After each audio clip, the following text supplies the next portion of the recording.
You're back riding with the Afternoon Underdogs. This is ESPN Northwest Florida. I'm David Hayes along with Caveman Rick. We've got Coach Brian Haddad. We've got Jimmy, also known as Pharaoh. We also have Monte on the line with us. Yep. All right, so we've got your partner, so now you guys can dive into it. That's right. I want to remind you guys that we are the official radio home for Super Bowl 59 between the Eagles and the Chiefs. You can listen to that Sunday. I believe coverage is going to be starting at 1 o'clock right here on ESPN Northwest. I'm also Florida. not drunk and not going home to a trailer after I leave here. So y'all know. Wow. What did I How miss? disappointing to hear. What did I miss? Makes you stand out in our area. What did I miss? The rejoiner. Oh. Me and the I missed the rejoiner. I just came in. Our previous guest was Jake McGowan. Helped him out with Jesslyn Garza was the one who won our snowman pick. Yeah. That's her brother, and so he was picking up the prize package for him. And I wanted to get him on the air with us as he's just a wealth of knowledge and doing great stuff there. For Lynn Haven Sports, youth sports in general. Take it away. Well, first of all, I never thought we'd be giving away awards for snowmen in Florida, but, that's neither here nor there. I brought the snow with Exactly. me. Yeah, That's what I was going to say. So, now that we've come out of the snow, we had to bring our favorite guys back on. Monte and the Pharaoh, Jimmy in studio with us, and Mike on the line. Fellas, how we doing? I'm doing lovely. Mike, you out there, buddy? Living life, guys. Glad to have Yeah, there he is. Awesome. There he is. Well, look, before we get into everything, I want to remind everybody, and I know a lot of the people who listen to this show also follow you guys through YouTube. I know because I get comments from them all the time. And Monte and the Pharaoh, of course, Cablevision, YouTube, Long Island's greatest wrestling show. But look, I'm going further than Long Island. You guys have invaded the Redneck Riviera here. We have. You're now the country's greatest wrestling show. Monte and the Pharaoh, check it out. You guys had quite a big guest on last night. Talk about that. Yeah, a little Rob Van Dam action there. RVD. Yeah, a little Rob Van Dam. And a very different RVD. He was doing some van damage. Oh, he was very angry at a particular promoter, right, Mike? That was a great show at RVD last night, right, buddy? That was one angry RVD we had on our hands last night. Yeah. But he did not. He was incredible. Great show. Yeah, and he smoked all the way through, so he was consistent. Of course he did. He was consistent. Well, that was awesome. Well, guys, look, I definitely want to get into Royal Rumble. We got a lot to talk about. It's a stacked lineup and everything. But before we do that, we had some news this week that I wanted to get your thoughts on. We always start to announce the Hall of Fame inductees, and we'll do kind of a few every couple of weeks this class? until WrestleMania when they do it the Friday leading in. And the headliner this year is going to be the man himself, Triple H, Paul Levesque. What do we think about Triple H being the headliner this year? Come on. I mean, how many people are more deserving than Triple H? Triple H is one of the greatest in-ring storytellers and in-ring workers. And no, not like a Bret Hart or whatever, but Triple H is one of the greatest of all time. I was always a fan of his, and quite honestly, he carried DX when Shawn was injured. Yeah. Let's be serious here, because it started with Shawn Michaels and Triple H, but then Shawn had the horrible back injury and disappeared for 4.5 years. It's Triple H who took the ball. When Stone Cold went home, it was Triple H continuing to take the ball. Of course there was the personal relationship with, his eventual marriage to Stephanie and his relationship with his, future father-in-law, Vince McMahon. But this guy Watching that did- documentary, the storylines that were possible with all of that. Right. Oh my gosh. Right. Triple H is the man, and it's well deserved. Mike? I got to tell you, I caught Stephanie McMahon on McAfee's show the other day. What a power couple, man. Yeah. I mean, talk about representation for the WWE. I know that we're talking about Triple H, but can we put our hands up for Stephanie McMahon? Sure. What a leader. What a true leader for this company. Well, Mike, she's a Hall of Famer too. Yeah. Agreed. Everything she brought to the business too. Her on-screen character, she's a Hall of Famer. Never mind all the stuff she did behind the curtain, which was obviously very important too. But her as a performer, also, you're right. They're not just a power couple business-wise; they were a power couple performance-wise. They were a home run, both of them. No, absolutely. Well, let's pivot. Event that's coming up, of course, going to be on tomorrow night. I think it's 7 p.m. Eastern from Indianapolis, Lucas Oil Arena, major stadium show. What I want to get into, you guys, so, we've obviously followed the history of wrestling way back. You guys a few more years earlier than me, but, we went from, the big shows being the house shows to then WrestleMania coming on the scene. And then we added kind of SummerSlam and Survivor Series. And then we did all the In Your Houses. So now we've kind of gotten used to the one per month, basically. But what I wanted to get your guys' thoughts on, for a long time, it was obviously WrestleMania was number one. It seemed like SummerSlam was 2. Correct. And then the Royal Rumble and Survivor Series, kind of as they developed, kind of filled out the Grand Slam, if you will. I'm of the opinion that I think Royal Rumble has become the number 2 and usurped SummerSlam in kind of the pecking order now. But what do you guys think on that? I think the Royal Rumble is the most enjoyable event. Nothing's going to be bigger than WrestleMania. So, there's that. Yeah. But there's nothing more enjoyable to me. That my 3 favorite pay-per-views that happen every year are WrestleMania. Honestly, if in order, Royal Rumble's my favorite event. Yeah. Okay, then WrestleMania, and I love Money in the Bank. I love that concept. So those are my 3 favorites. SummerSlam is still special to me. I think the one that's taken the biggest hit of the original Big 4 is Survivor Series.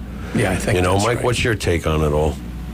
I would say this, guys. Royal Rumble. First of all, I'm jealous. Jimmy, I wish we would have went this year. Me, Coach, we should have just got on a plane and went to the Rumble. But that being said, as great as Royal Rumble is, it also is the one event that always can let you down.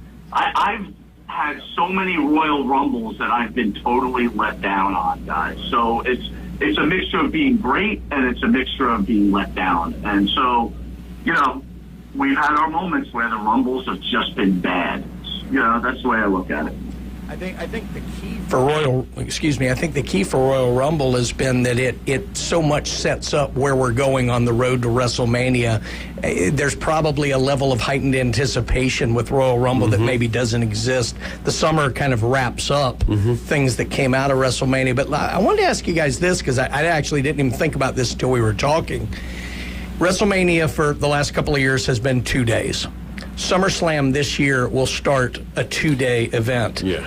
Jimmy and I were talking beforehand about the fact that, with 2 Royal Rumbles, that takes up a big part of the card.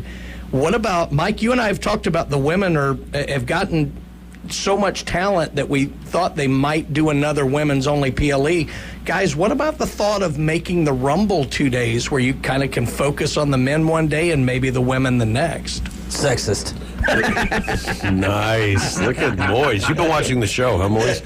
I've been called worse. Yeah, concept. I could see that maybe somewhere down the road. Michael, what do you think about that? That's very interesting to think that they would have one night, but then there would be you put the women on Saturday. Why didn't you put them on Sunday? I gotta say, Coach is really smart, and again, not going back to Stephanie McMahon, but she is now identifying as the WWE breaking into regional areas.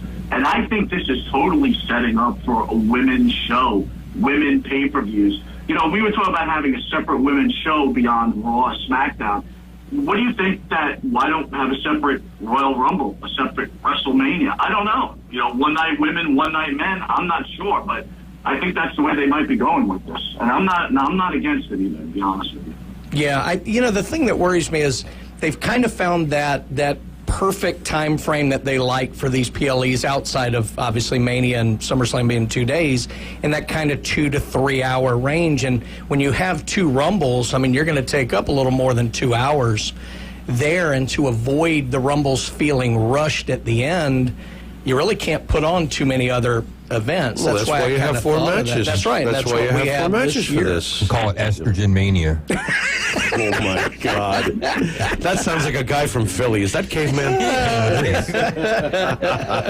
I love that one. Well done, Caveman. There's our next showrunner the next time we're on. There we go. Real quick, guys, before we're going to get into the card in the next segment and kind of go down what we think. But, the last time we were on, we were prepping for going to Netflix. And like I said, I've talked with you guys about it, but we haven't done it on this show. What are our thoughts so far on the first, let's say, month of Raw being on Netflix? I'm not the biggest fan of returning to like the 3-hour approaches with the shows and stuff like that. I felt like the 2-hour ones flowed better, and the premium live events, like you just explained, the formula now is just to get out after about 2.5 hours. That's perfect. You're not taking up too much of my time. You're not making me think about other things. You're making me pay attention to the event.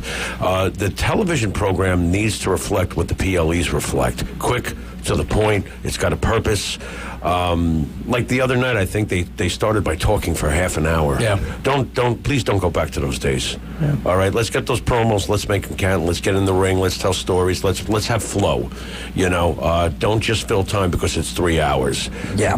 If you can apply it effectively, sure, I'll take 3 hours. But my concern is that there'll be a lot of filler and downtime. So far, it's been okay. Yeah. I don't think it's been like, oh my God, this is the greatest thing I've ever seen. But they make their moments count, and I think they'll make their moment count this weekend with the PLE. Mike? I think on my end, thinking about Netflix, the one advantage they have, if you've noticed over this last month, it's gone 3 hours and 10 minutes. It's gone 2 hours and 30 minutes. True. It's gone 2 hours and 15 minutes. True. So you don't know what's going to happen. That all being said, my biggest complaint is I do not want to be stuck on a channel with watching something I do not want to watch. Maybe it's the old man in me, but it's like being stuck watching Netflix the entire time. Because you have to come out. Get off that channel. Because you have to come out. It's impossible to come out, right? So it's like, you watch NFL football, you watch college football. Don't tell me you don't go channel surfing. Yeah. Everybody does. Right. And this doesn't allow us to channel surf. So Right. for me personally, it's not what I'm looking for. As events, as the shows have been okay. That's a phenomenal point that I really haven't thought of, because you can't just go start a new show. No. You can't just start a new show. You don't have enough time for that. Great stuff there, Mike. You guys are right with the Afternoon Underdogs. Tuned into ESPN Northwest Florida. We're going to break away. We'll get right back into the matches, or the observations. Thank you. The observations. So I'll tell everyone about the show before they get out of here. Tomorrow at the PCB Market from 10 to 3 p.m. and then Sunday from 9 to 2, Donnie Walker is going to be there. He's with the Beach Marlins Youth Football and Cheer. You can get a hold of him at 850-358-1954. I ran into him at Dollar General yesterday, and he's was putting up posters. I was like, hey man, call in sometime and talk about what it is that you got going on. So they will be at the PCB Farmers Market tomorrow from the PCB Market from 10 to 3 and Sunday 9 to 2. Thanks so much for that. And then back to what you guys are tuned in for. All right, so this year's Royal Rumble, 4 matches on the card. We have the men's and women's Royal Rumble matches. We're going to get to those in a minute. Let's take on the other 2 matches first. We've got DIY versus the Motor City Machine Guns in a 2 out of 3 falls tag match, a stipulation we haven't seen really in a while. And then, of course, Cody Rhodes versus Kevin Owens in a ladder match for the 2 belts. So let's start briefly with the tag match. What are we kind of expecting here? And or is this the popcorn match, as they say? This could be one of those very pleasant surprises. Yeah. I'm glad that it's 2 out of 3 falls. Anybody who doesn't know the work level of these 2 tag teams, oh my God, these are 2 of the greatest as far as mat technician types today in this business. So this match should be outstanding if you're into watching a great wrestling match. I feel DIY will retain, but that's just an observation. And it'll be a great match. I think that the Motor City Machine Guns have been brought in to be good hands, and that's exactly what they are. And there'll still be plenty more to do with them, and they won't lose a thing by, losing. And if they win, it's also the same for DIY. They're great workers, and they're great hands, and they'll be used for something effective one way or the other. It should be a great match. Mike, what do you think? You probably could care less, right? You're trying to change the channel at that point, right? Thinking about this put me to sleep. So yeah, there you go. Could care less. I hope it is the first match. Then I could do something else for the first. I told you. I love it. All right, guys, Cody and Kevin. I mean, look, I think most of us would agree. We think Cody's going over here, but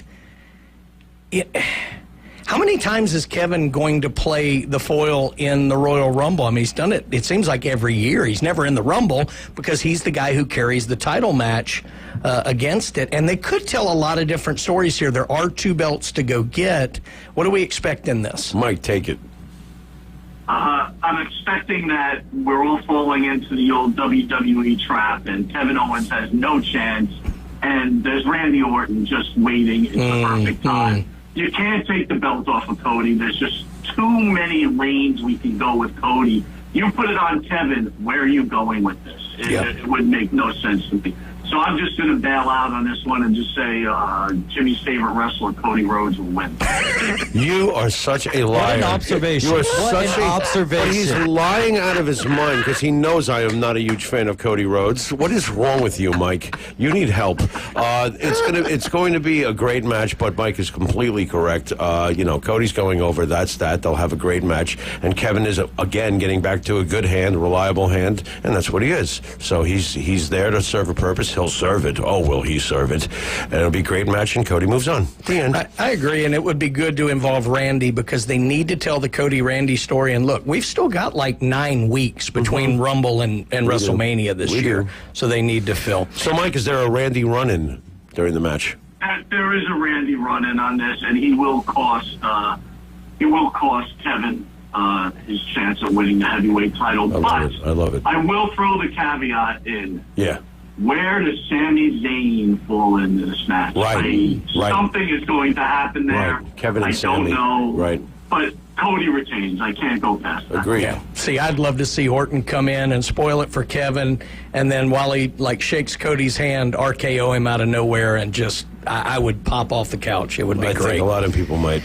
The legend Kevin. Okay, let's get to the women's Rumble match. We actually have for the match. We've got Ivy Nile, Lyra Valkyria, Io Sky, Raquel Rodriguez, Liv Morgan, former champ, Naomi, Bianca Belair, who's won this a couple of times, my old buddy Refrigerator Jax. We've got Bailey and That's disrespectful to William Perry. shout out to Cornette. He coined that phrase. And then Charlotte Flair has already been announced. So we have a third of it. There's the possibility here. The women lately have seemed to have more surprises. I do think we'll get some of the NXT stars that Mike and I are so fond of in this. The women have the opportunity to steal the show here if they play this right, but I don't know. They got a lot of returning people, a lot of returning stars. We got Charlotte for sure. We may get Becky. We may get Asuka. We may get Alexa Bliss. What do we think's going on here, guys? Mike, you are the passionate women's wrestling follower, so I'll let you start. Saturday or Sunday again for the 2-day? Oh, no. I'm starting that again. Yeah. Here we go. Coach, you hit it on the head. There's so many things that can happen in this match. Can we find out who threw Jade Cargill through the windshield of that car? Right? As a winner, I'm just going to give it to it straight. There's nothing better than this. Charlotte Flair comes out at number 30. She wins the Rumble. And here we go. Tiffany Stratton, Charlotte Flair, WrestleMania feud begins. I think that's the only way you go with this. But like I said, there's so many other stories, and I don't know if it's possible, but do you think the Brainbuster's daughter could come out, Tessa Blanchard? You know, the relationship with WWE and TNA makes that a really interesting proposal. Without going down the road, because we could spend an hour on this, I think this just me thinking out loud here, guys. I think the reaction Hogan got and the way people are overreading into that might spell them a little on bringing Tessa in right now, because there's some kind of similar, quote, allegations about her, but man, would that be something. She's already experienced the you're a racist chance. That's right. At smaller crowds, so she does have a lot to overcome. Yeah. I agree with Mike. I think Charlotte's going to win. What I would love even more is if Charlotte is not number 30, if Charlotte comes out early and does similar to what her father did all those years ago and somehow survives and is sneaky and hides outside. Listen, she's going to be a villain, okay? She's coming back as a villain. They're already setting that all up. right. And to me, if she does a tip of the cap without a complete copy, photocopy of it, if she does a tip of a cap to what her father pulled in what I consider the greatest Royal Rumble of all time, 1992, if she can do something like that, where she's hiding and she's nefarious and she's devious and the fans are hating her for it, that to me, and how about this? The final two people are Charlotte Flair and Tessa Blanchard. And Charlotte. That would be great. See, this is the kind of stuff. See, I think big. I think real big. And this, to me, would be absolutely huge. I would love that and have Charlotte win it because Charlotte should be in the main event at WrestleMania. That's Charlotte Flair. Can I just add one thing, Jimmy and Coach? Yeah. AJ Lee making a return. CM Punk's wife, right. Can you imagine? This could be off the hook. It could be. Can you imagine us in 1985 in Greensboro, North Carolina, planning a Charlotte Flair and Tessa Blanchard match all these years later? I have been wanting that matchup. It'd be phenomenal. Mike knows this, and I'm not the big. Mike is the big proponent for women's wrestling. I have wanted Charlotte versus Tessa for years because Charlotte is the bomb, just the way she's great. And Tessa is too. Tessa hasn't gotten Charlotte's main stage platform exposure. That's right. I'd love to see it happen. I think you guys are right. I think Charlotte's going over as well. And originally I thought they might try and run it back with Rhea, but I agree it's trending more toward Tiffany, which I think would be a great story. What they're going to do with Rhea, I'm not sure yet.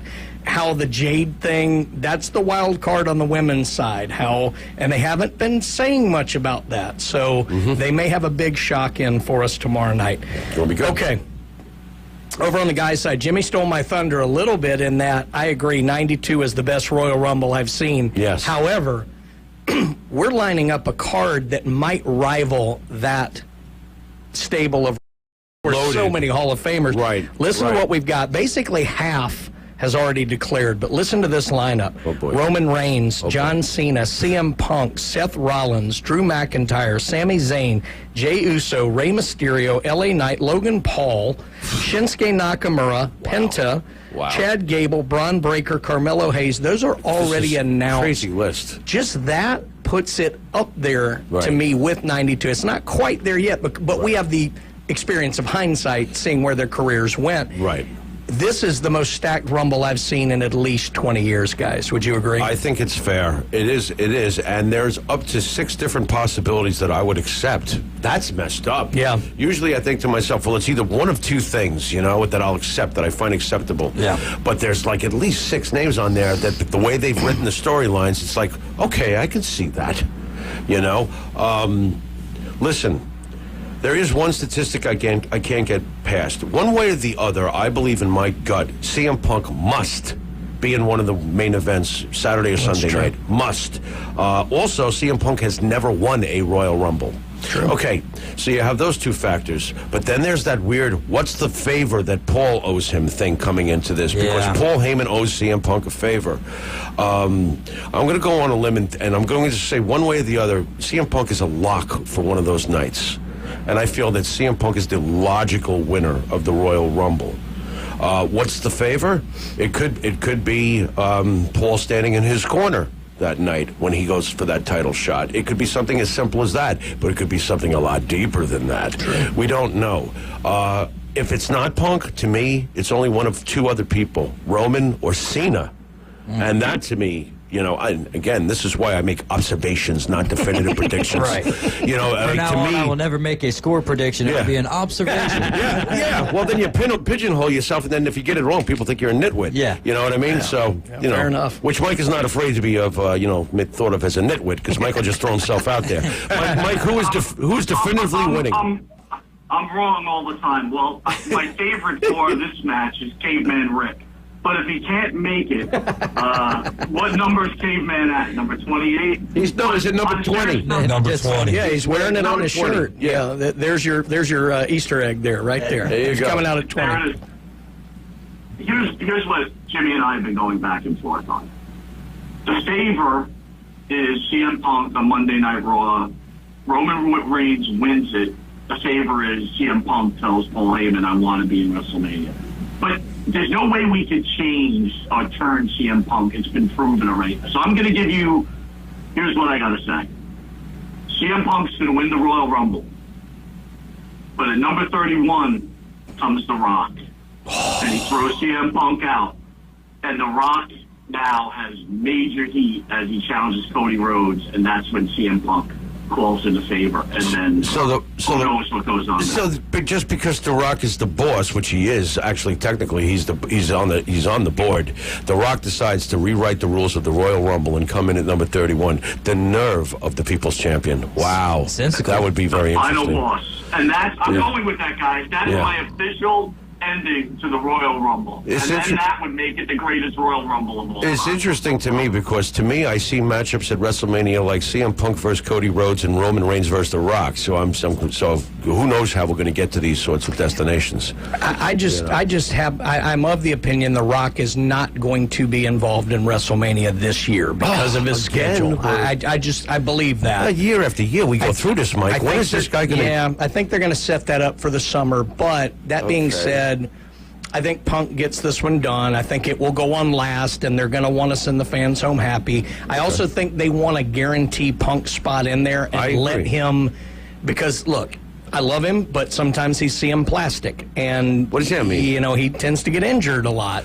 And I think they want to lock that spot in and then let him kind of talk more, not wrestle as much, make sure he has that spot locked in. Right. Can I ask you guys one thing that we may be... Got to keep it quick. We have 1 minute. Yeah, 1 minute. Let's go. I'll give it to you in 10 seconds. Yeah. Brock Lesnar comes out, wins the Rumble, and challenges Gunther, and Cody's belt is decided on the next pay-per-view.